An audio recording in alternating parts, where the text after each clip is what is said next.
Imagine this. It is just past midnight in Dubai, one of the most glamorous, carefully constructed, and deliberately peaceful cities on the surface of this planet. A city where governments spent decades and hundreds of billions of dollars building a reputation so strong, so magnetic, so financially irresistible that the entire world agreed to treat it as neutral ground. A city where Russian oligarchs park their money next to American hedge funds, where Iranian businessmen sign deals 3 floors below Israeli tech entrepreneurs, where the architecture itself is a statement of ambition so loud it drowns out every political disagreement within 100 miles. This is a city that sold itself to the world as the one place in the Middle East where none of the region's chaos could reach, where the future was always under construction and the past was always being paved over. And on this particular night, in this particular city, that entire promise shatters. A fireball erupts in the night sky, not on the outskirts, not in some industrial suburb that maps struggle to locate, right in the heart of the city. Black smoke, thick and dark and unmistakable, begins climbing above the American Consulate building. Emergency sirens cut through the air that just hours ago was carrying the sound of music from rooftop bars and the distant hum of private jets preparing to land at the world's busiest international airport. Phones across the city light up simultaneously. Videos start appearing on social media within seconds. Verified by CNN, verified by international wire services. Real. Undeniable. And already, within minutes, being watched by intelligence agencies, stock market algorithms, oil trading desks, and government war rooms on every continent. But here is the thing that nobody in the initial breaking news coverage properly explained. The Dubai consulate fire was not a random act of desperation. It was not a lucky strike from a malfunctioning drone. It was not even primarily about the consulate itself. It was a message. A precisely calculated, strategically deliberate message delivered with surgical intentionality to multiple audiences at the same time. And understanding who those audiences were, what that message actually said to each of them, and why Iran chose Dubai of all cities to send it, unlocks the entire strategic logic of a conflict that has already shaken the global economy to its foundation and has the potential to reshape the world order in ways that will take decades to fully understand. In this video, we are going to give you the complete picture, not just the headline, not just the fireball footage. We are going to walk you through the full strategic architecture of this conflict, from its actual beginning through every escalation that brought us to this moment, and then into the economic and geopolitical consequences that are already unfolding and that every single person watching this video will feel in their daily life, whether they follow geopolitics or not. We are going to talk about oil prices, about LNG markets, about crashing stock exchanges in New York and London and Tokyo. We are going to talk about what the closure of the Strait of Hormuz actually means for the price of everything you buy. We are going to talk about the one development in this conflict that no mainstream outlet is covering with the depth and honesty it demands. And we are going to save the most critical revelation, the one detail about where this conflict is genuinely heading, and what the real stakes are for global stability for the final part of this video. So if you have ever cared about the world economy, if you have ever cared about energy prices, if you have ever cared about whether the rules that govern how nations interact with each other are going to survive the next few months, stay with me from the first word to the last. Let us go back far enough to understand how we actually got here. Because the Dubai consulate fire did not begin in Dubai, and it did not begin last week. It began years earlier in a slow, grinding series of decisions, miscalculations, and strategic choices that created the exact conditions for what we are now witnessing. After the October 7th attacks in 2023, the Middle East entered a period of sustained military escalation that most Western news coverage dramatically underreported in its full regional scope. Yes, the war in Gaza received enormous attention, but what was happening simultaneously across the broader Iranian strategic architecture received far less, because Israel was not just fighting Hamas. From late 2023 through all of 2024 and into 2025, Israel was systematically dismantling the network that Iran had spent 3 decades and enormous resources constructing. A network specifically designed to give Iran strategic depth, deterrence, and the ability to fight on multiple fronts simultaneously without ever having to put Iranian soldiers directly on a battlefield. This network, which analysts often call the axis of resistance, was Iran's master insurance policy against direct military confrontation. The logic was elegant and had worked for years. If you threaten Iran, you're not just threatening Iran, you are threatening Hezbollah in Lebanon with its vast missile arsenal pointed at Israeli cities. You are threatening Hamas, which can destabilize the Palestinian territories and tie down Israeli ground forces indefinitely.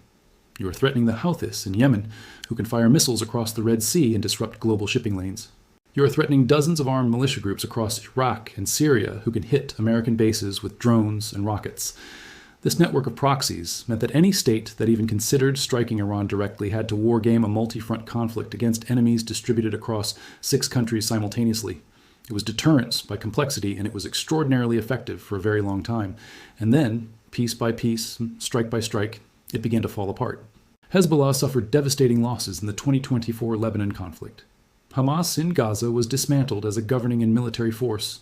The Houthis were degraded through sustained American and Allied naval operations in the Red Sea. Syrian militias aligned with Iran lost their strategic depth following the dramatic collapse of the Assad government. By the end of 2025, the ring of fire that had protected Iran for 3 decades had been reduced to embers. And inside Iran itself, the situation was deteriorating at the same time. January 2026 brought the largest protests Iran had seen since the revolution. Millions of Iranians took to the streets, driven by economic desperation that had been years in the making and recently accelerated by a very deliberate move from Washington. The United States Treasury had, according to reporting at the time, engineered a dollar shortage targeted directly at Iran, causing the Iranian rial to collapse even faster than it had been declining. The currency freefall made everyday goods unaffordable for ordinary Iranians. Against this backdrop of Iranian vulnerability, something remarkable was happening diplomatically. In February 2026, the United States and Iran were engaged in indirect nuclear negotiations. First in Oman, where Iranian and American representatives met in Muscat, with Iran emphasizing that progress depended on consultations back in capitals. Then in Geneva, where a second round of talks took place and made what Iranian Foreign Minister Abbas Araghchi publicly described as historic progress toward an agreement. On the 25th of February, he announced that a landmark deal was within reach. Diplomats on both sides were cautiously optimistic. The international community was holding its breath. And 3 days later, the bombs fell. At 2 a.m. Tehran time on the 28th of February 2026, the night sky over the Iranian capital tore open. Joint United States and Israeli strikes, codenamed Operation Epic Fury by the Americans and Operation Roaring Lion by the Israelis, began simultaneously against targets in Tehran, Isfahan, Qom, Karaj, and Kermanshah. The opening volley was not directed at Iran's air defense systems, the way conventional military doctrine would suggest. It was not designed to create safe corridors for follow-on strikes. The opening volley went straight for the top. The compound known as Leadership House, the personal residence and command center of Supreme Leader Ayatollah Ali Khamenei, was struck in the first minutes of the operation. Within hours, Iranian state media confirmed what the world had suspected from the moment the reports came in. The Supreme Leader of the Islamic Republic of Iran, the man who had held absolute unchecked power for 34 years, and who had shaped the strategic, ideological, and foreign policy direction of a nation of 90 million people, was dead. The death of Khamenei was seismic in a way that goes far beyond the geopolitical. He was not just a head of state in the conventional sense. He was the spiritual axis around which the entire ideological apparatus of the Islamic Republic revolved. He was the final word on military decisions, nuclear policy, foreign policy, and internal security. He was the figure whose authority gave legal and religious legitimacy to every major action the Iranian state took. His death did not just create a leadership vacuum, it created a legitimacy vacuum. And in a system as deeply layered and factionally complex as the Iranian theocracy, a legitimacy vacuum is not a blank page. It is a powder keg. It was also not just Khamenei. Ali Shamkhani, the former head of Iran's Supreme National Security Council and one of the most powerful figures in the Iranian security establishment, was killed in the same strikes. Multiple other senior officials were eliminated in the opening hours of the campaign. The United States and Israel were not just attempting to destroy physical infrastructure. They were attempting to decapitate an entire government simultaneously and in a single coordinated operation. Trump told reporters bluntly that a large amount of leadership in Iran had been killed. Defense Secretary Pete Hegseth defined the mission in terms that were precise and sweeping at the same time.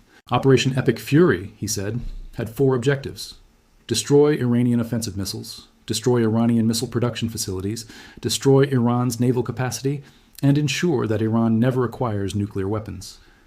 Secretary of State Marco Rubio added another layer of justification. On day 1, it was about preventing nuclear weapons. On day 2, it was about protecting American forces from an imminent Iranian attack. On day 3, it was about following Israel's lead. On day 4, Trump said Iran was going to attack first, offering a preemptive self-defense framing. Defense Secretary Hegseth used language about dismantling Iran's security apparatus entirely. And when asked directly whether the United States would engage with a new Iranian government if one emerged from the conflict, Trump's answer was a single dismissive word: no. This shifting narrative was not just a communications problem. It pointed to a deeper incoherence about the actual end state the campaign was designed to achieve, and that incoherence would have consequences that were already becoming visible by day 4. Now, let us talk about what Iran did next. Because this is where the story moves from military action into economic catastrophe. And this is where you personally, wherever you are watching this from, whatever your income level, whatever your country, whatever your relationship to Middle Eastern geopolitics, you become a character in this story. Within 48 hours of the opening strikes, Iran's Revolutionary Guard Corps made an announcement that sent shockwaves through every energy market, every shipping company boardroom, and every government treasury department on the planet. The IRGC announced the closure of the Strait of Hormuz and issued a warning that any vessel attempting to transit the strait would be targeted. Not asked to turn back, not hailed on radio, targeted with weapons. This was not an empty threat from a government with limited capability. This was an announcement from a military force that had been preparing for exactly this scenario for decades, with an arsenal of anti-ship missiles, submarine capabilities, fast attack craft, mines, and a doctrine of asymmetric sea warfare specifically engineered for the confined waters of the Persian Gulf. So let us spend a proper amount of time on what the Strait of Hormuz actually is, because the headline number does not begin to capture the full significance of this. The Strait of Hormuz is a narrow waterway that connects the Persian Gulf to the Gulf of Oman, and from there to the broader Arabian Sea. At its absolute narrowest point, it is just 33 kilometers wide. That is the width of a mid-sized city. And through that 33-kilometer bottleneck, every single day, in a continuous flow of supertankers, LNG carriers, and cargo vessels, passes approximately 21 million barrels of crude oil. That figure represents roughly 21% of global daily oil consumption. Not global reserves, not global production capacity, global daily consumption. 1/5 of every barrel of oil the world burns every single day passes through a 33-kilometer strait overlooked on both sides by Iranian territory. But the numbers go even deeper than that. Saudi Arabia, the single largest oil exporter on earth, and the country that has more influence over global oil prices than any other, ships the overwhelming majority of its exports through the Strait of Hormuz. The United Arab Emirates, which is currently the center of a live military conflict, ships through the strait. Kuwait, Iraq, Qatar, Bahrain, they all sit inside the Gulf, inside the strait's choke point. There is no pipeline network of sufficient scale to route this oil around the strait if it closes. The UAE completed a pipeline to Fujairah on the Gulf of Oman years ago, but its capacity covers only a fraction of the UAE's total export volume and does nothing for any of the other producers. The world does not have a plan B for a Hormuz closure that lasts longer than a few weeks. This is not a geopolitical concern. This is a supply chain emergency with direct and immediate consequences for every economy on Earth. When the IRGC made that announcement, the oil market reacted within minutes. Brent crude prices began climbing sharply. But even more dramatic was the reaction in the supertanker freight market. Oil supertanker charter rates hit an all-time record high. Not a recent high, not a year-on-year high. An all-time high in the history of global maritime oil shipping. This happened because every shipping company in the world suddenly had to make a single impossible calculation. Do you send your vessel worth hundreds of millions of dollars, carrying cargo worth hundreds of millions more, through a waterway where an Iranian missile could strike it at any moment? Or do you reroute around the Cape of Good Hope, adding 10 to 14 days to every journey, at massive additional fuel and operational cost? And if you reroute, who bears that cost? The answer is simple and inevitable. It gets passed on through every layer of the supply chain. It gets passed on to refineries, to distributors, to petrol stations, to the price you pay to fill your tank, to the cost of trucking every item you buy at a supermarket, to the price of airline tickets, to the cost of manufacturing everything from cars to medicines to smartphones. The closure threat of the Strait of Hormuz is not an abstract geopolitical event. It is an inflationary pressure that reaches directly into the budget of every household on Earth within weeks. And simultaneously, something else was happening that almost nobody in the mainstream media connected to the Hormuz story with the seriousness it deserved. Qatar, the small but enormously wealthy Gulf state that sits entirely inside the Hormuz choke point, announced that Qatar Energy was halting its LNG production. Qatar Energy is not just a large player in the global gas market. It is the world's largest producer of liquefied natural gas, full stop. Europe's winter heating supply, Japan's electricity generation, South Korea's petrochemical industry, India's growing urban energy appetite. All of these economies have structured significant portions of their energy security around Qatari LNG.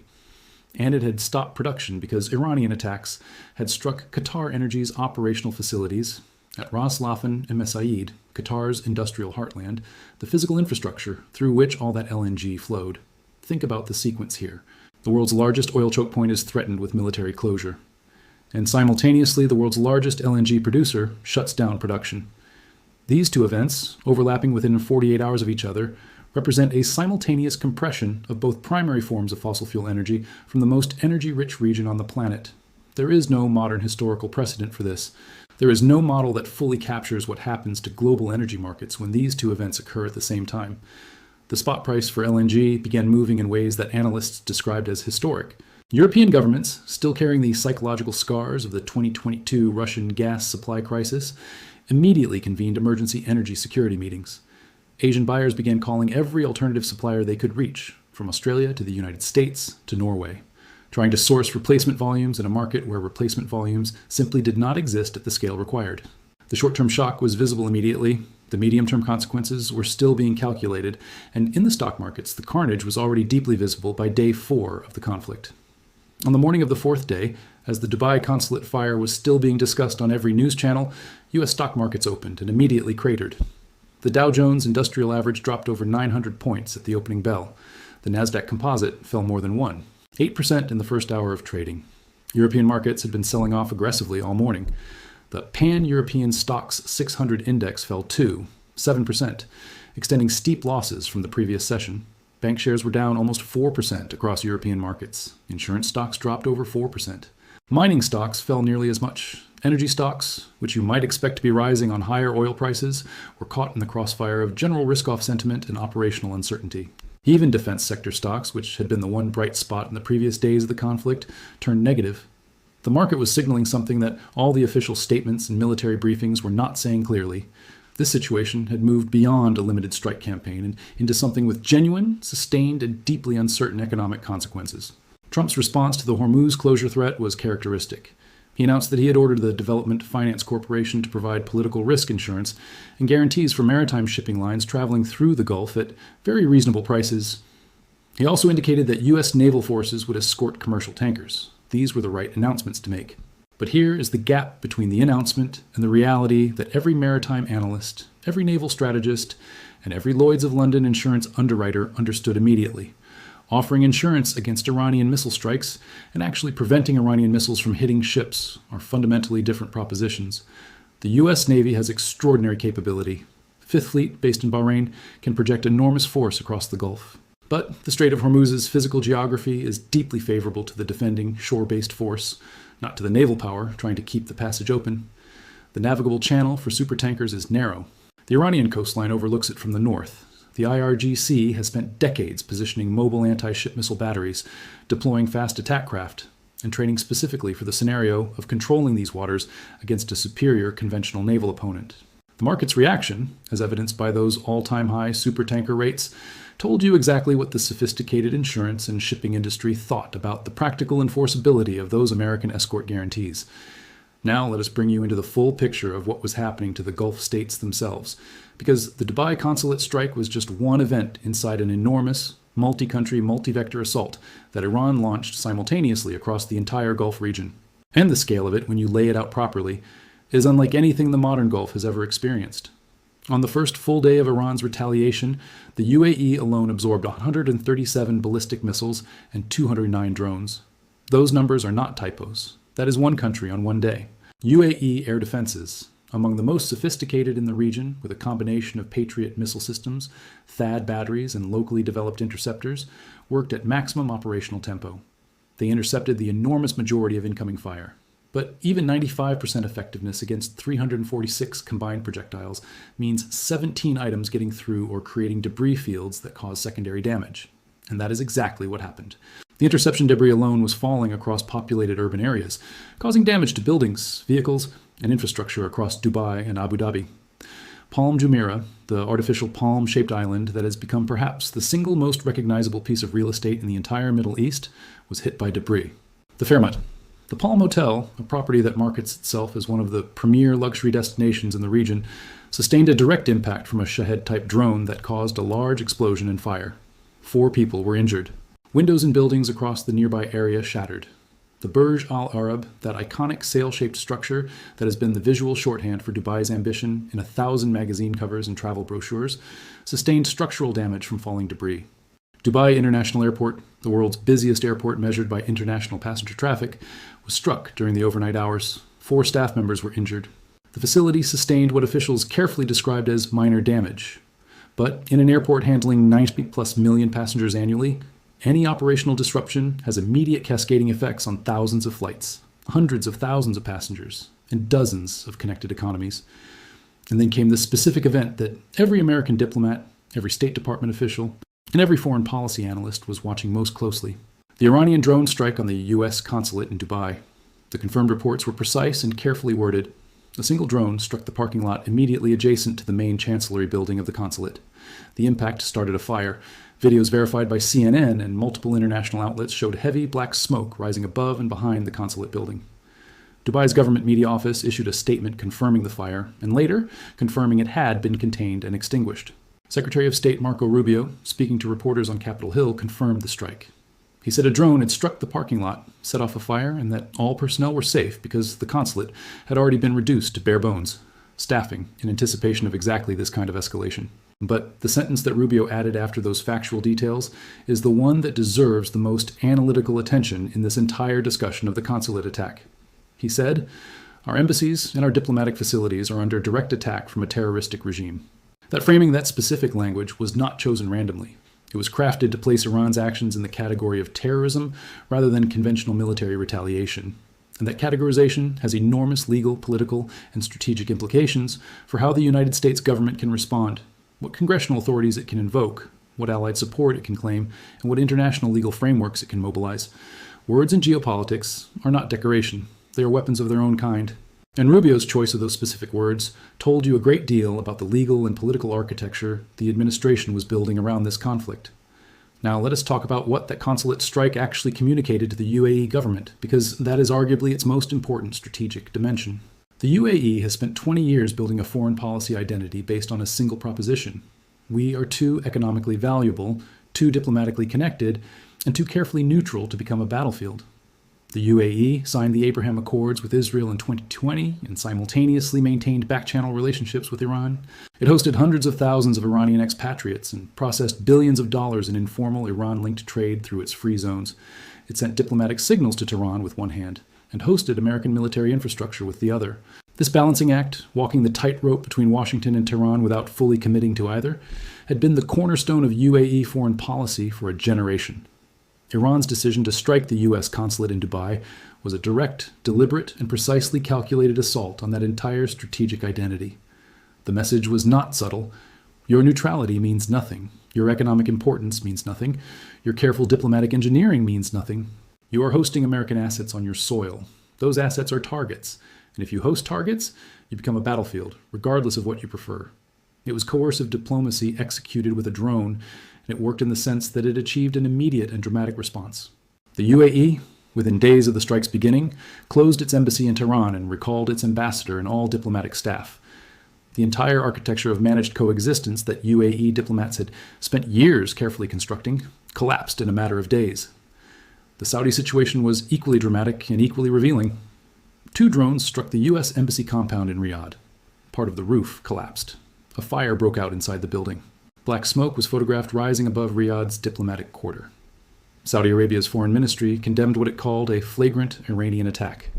The embassy was immediately closed by the United States, joining the U.S. embassy in Kuwait, also struck and closed, and the U.S. embassy in Lebanon closed as a precautionary measure. The State Department issued its most urgent advisory. Americans in 14 Middle Eastern countries should depart immediately, not when convenient, not when flights become available. Immediately. The logistical challenge of executing that advisory was enormous. More than 1 million travelers were already stranded across the region from the airspace closures. The 3 largest Gulf airlines, Emirates, Qatar Airways, and Etihad, which together operate more than 1,000 flights daily, had suspended operations. Approximately 20,000 passengers were stranded in the UAE. Nearly 8,000 more were stuck in transit in Qatar. The Middle East, which serves as the connective hub of global aviation between Europe and Asia, had effectively gone dark as a transit corridor. The human cost at this stage was, by official count, remarkably restrained given the scale of the military activity. UAE officials reported 3 civilian deaths and 58 injuries, with officials emphasizing that all 3 fatalities were from debris from intercepted missiles, not from direct strikes. The 3 victims were foreign nationals from Pakistan, Nepal, and Bangladesh. The 58 injuries were similarly debris-related. These numbers reflected the extraordinary performance of UAE air defense systems, but they also underscored a dimension of modern urban air warfare that rarely gets proper analytical attention. A missile destroyed at altitude does not cease to exist. Its fragments, traveling at high velocity, continue on ballistic trajectories and land somewhere.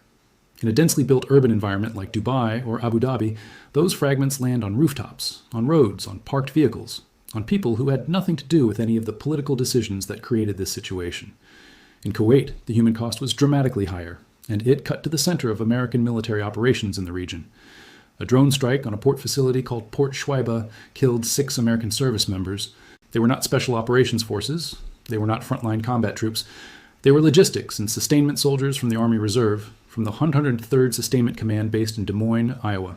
The Pentagon released their names: Captain Cody A. Cork, 35, from Winter Haven, Florida; Sergeant First Class Noah L. Teachins, 42, from Bellevue, Nebraska; Sergeant First Class Nicole M. Amer, 39, from White Bear Lake, Minnesota; Sergeant Declan J. Cody, 20, from West Des Moines, Iowa. Each name is a life, a family, a community. Young people from the American heartland killed in a war that began while diplomatic negotiations were still officially ongoing. 3 additional U.S. service members were killed in separate incidents, bringing the total to 6. And then there was the incident that added a layer of compounding tragedy to the operational picture in Kuwait. 3 American F-15E Strike Eagle fighter jets were shot down over Kuwait by friendly fire. All 6 crew members ejected and were recovered safely. But the incident itself revealed the extraordinary danger and complexity of operating in an airspace where multiple national air defense systems, from the UAE, Qatar, Kuwait, and American forces, were simultaneously tracking hundreds of incoming Iranian projectiles, while American strike aircraft were conducting offensive operations against Iran. In that environment, the identification friend or foe systems were working under conditions of maximum stress and information overload, and the predictable result was a catastrophic misidentification that cost 3 aircraft worth hundreds of millions of dollars and could very easily have cost 6 more American lives. In Qatar, the situation was equally alarming. Qatar hosts Al Udeid Air Base, the single most important American military installation in the Middle East region outside of Iraq.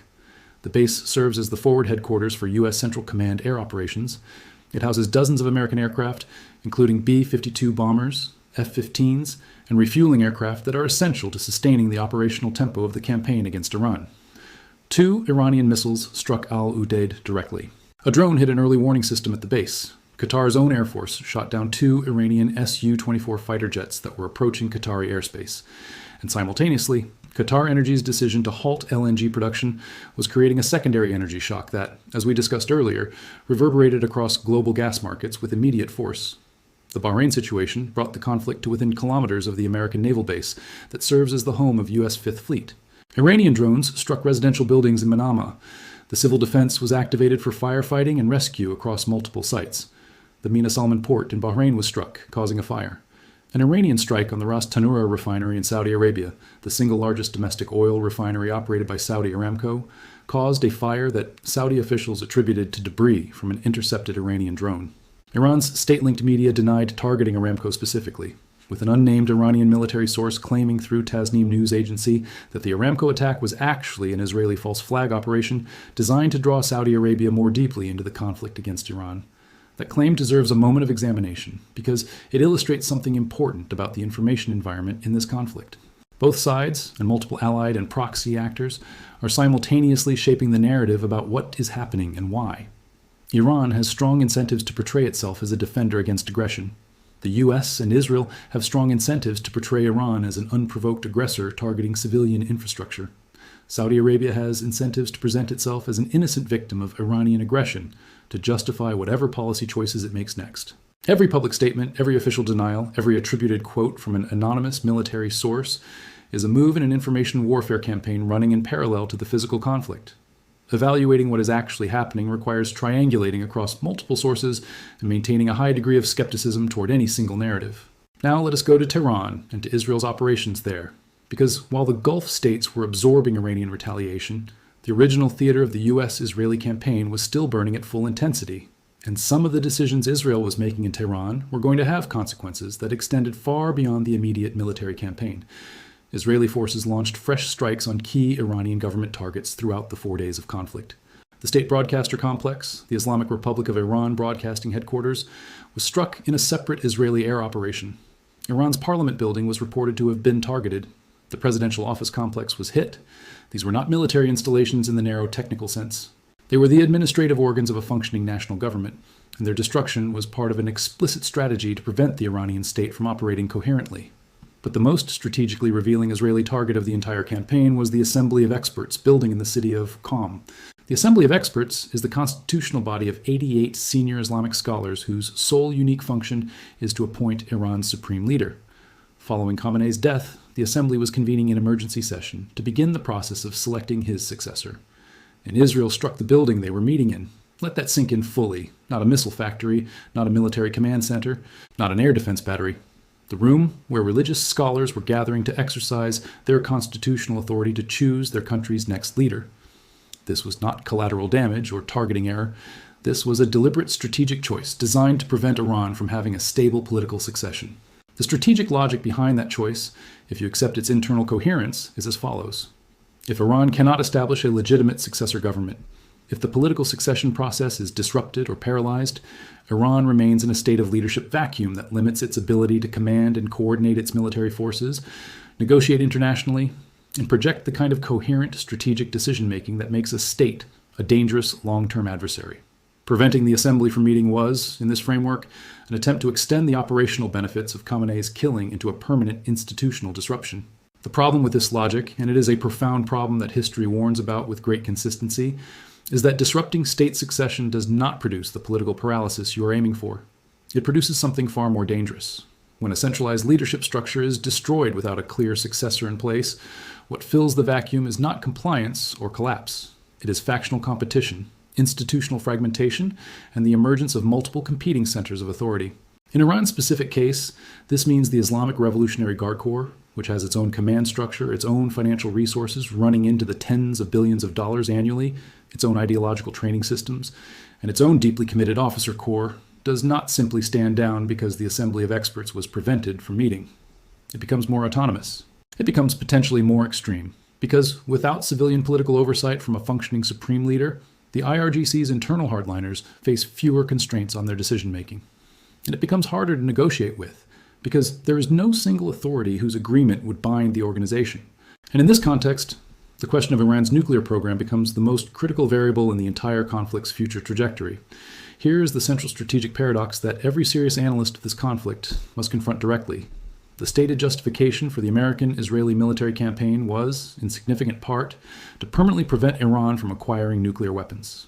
The strikes targeted nuclear facilities at Isfahan and elsewhere.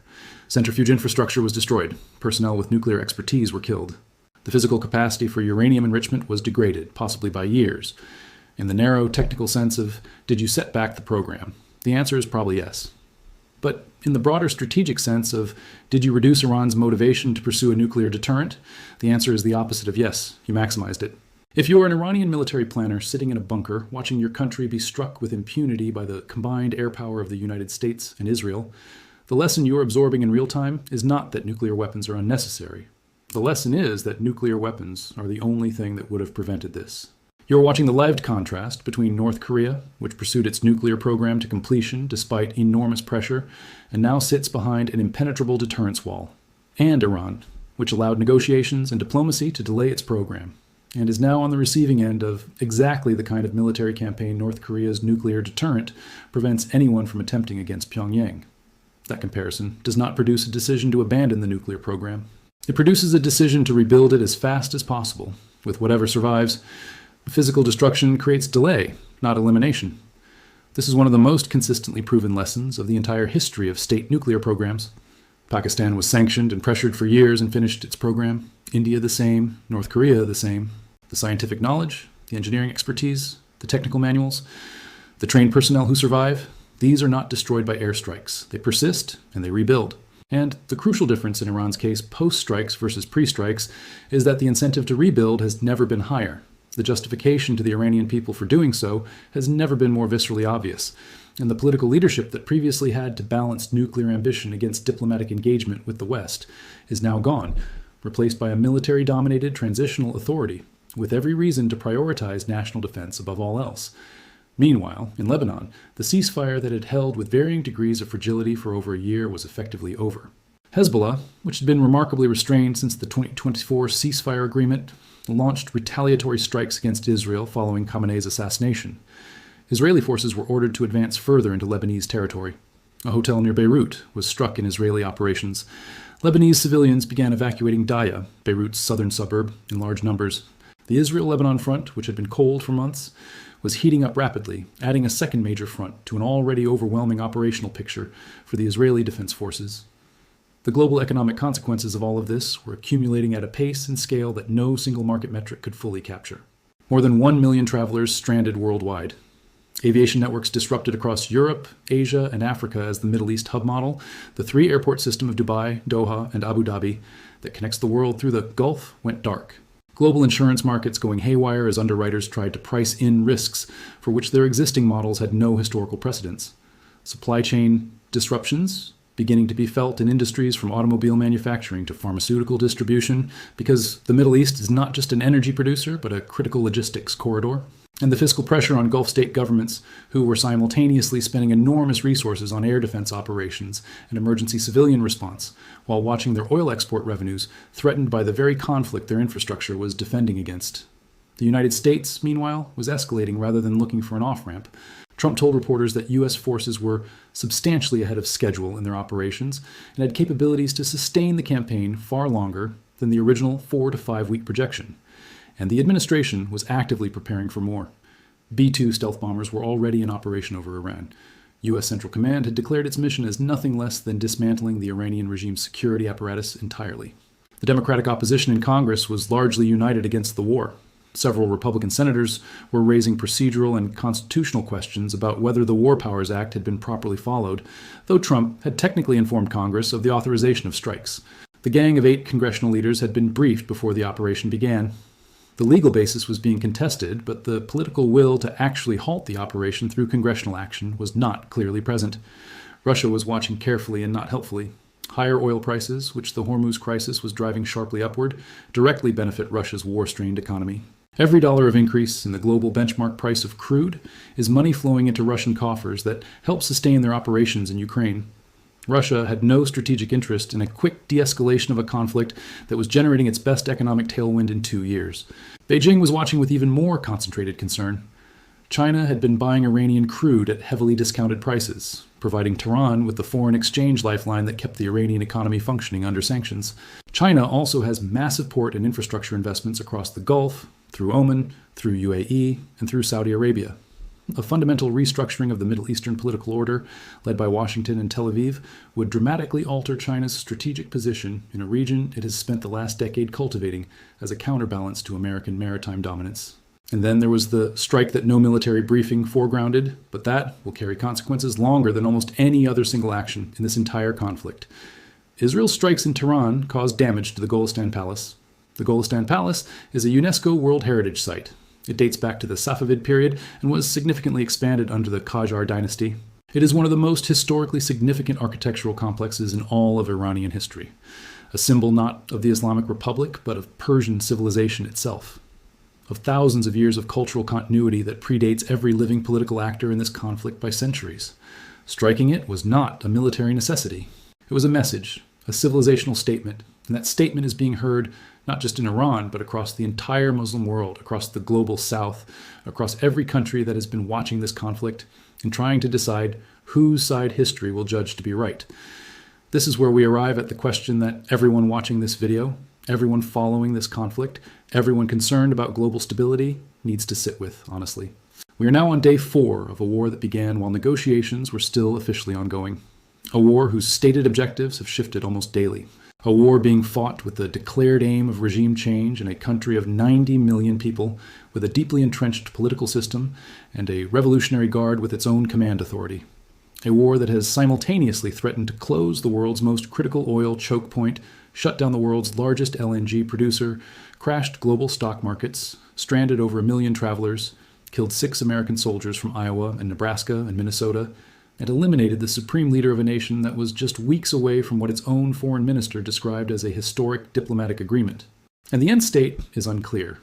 When Trump says no engagement with any Iranian successor government, when Rubio says the hardest hits are yet to come, when CENTCOM says its mission is to dismantle the Iranian security apparatus entirely, the arithmetic of this campaign points not toward a military objective that can be accomplished and then stopped.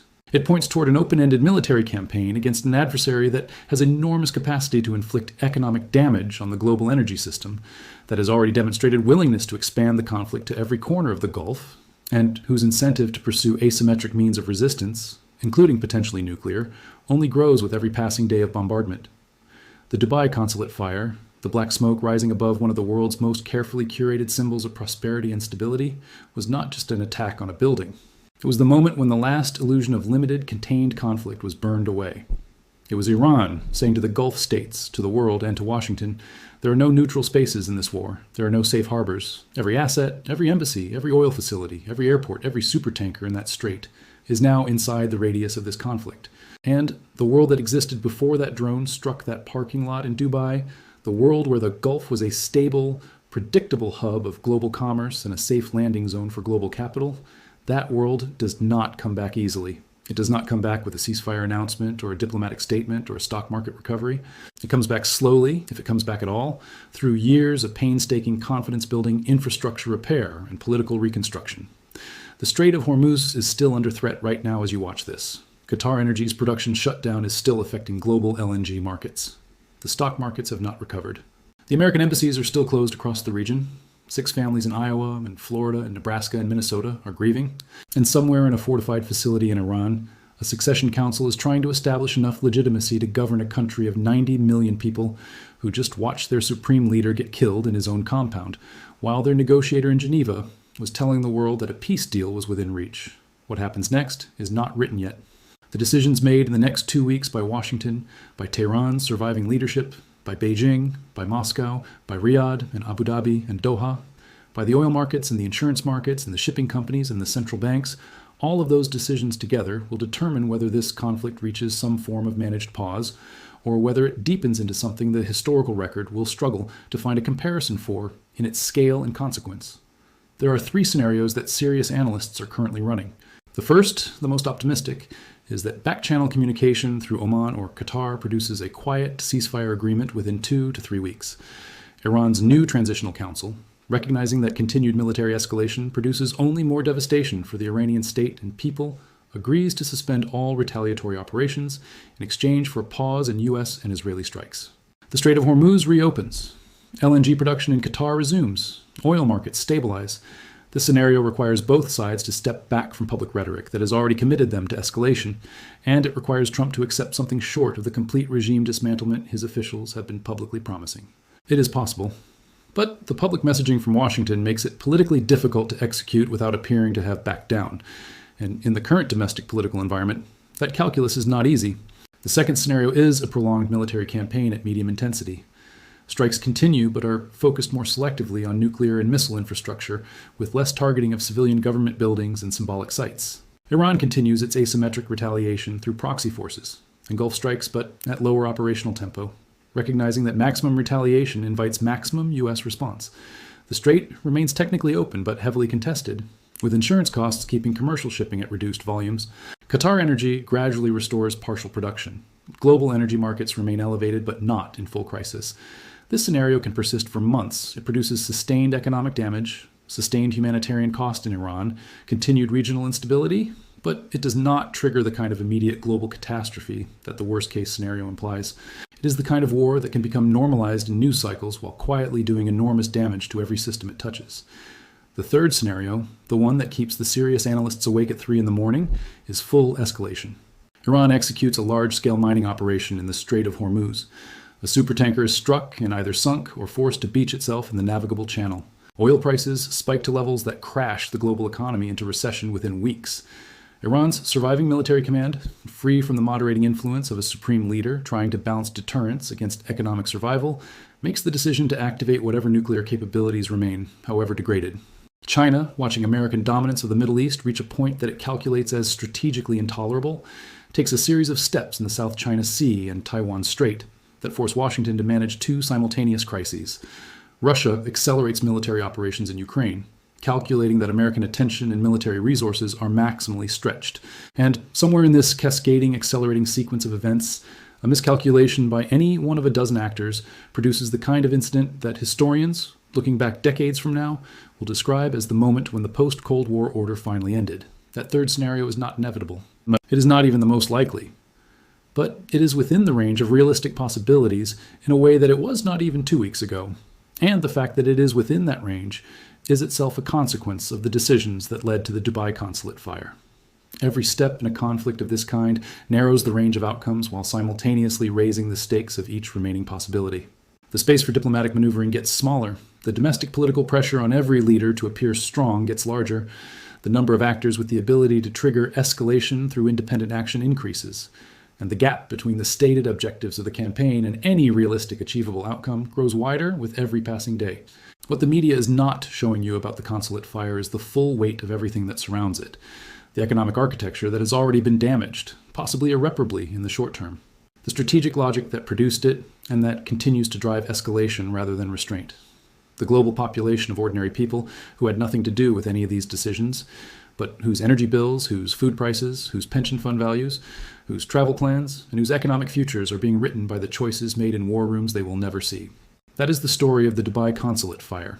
Not the fireball, not the black smoke, the full weight of what it means and where it is taking all of us together. If this analysis gave you a deeper picture than anything you found in the breaking news coverage, if it helped you understand not just what happened, but why it happened and what it costs, then you know what to do. Stay with us. Share this with someone who needs to understand what is actually happening. And be ready. Because the next chapter of this story is already being written.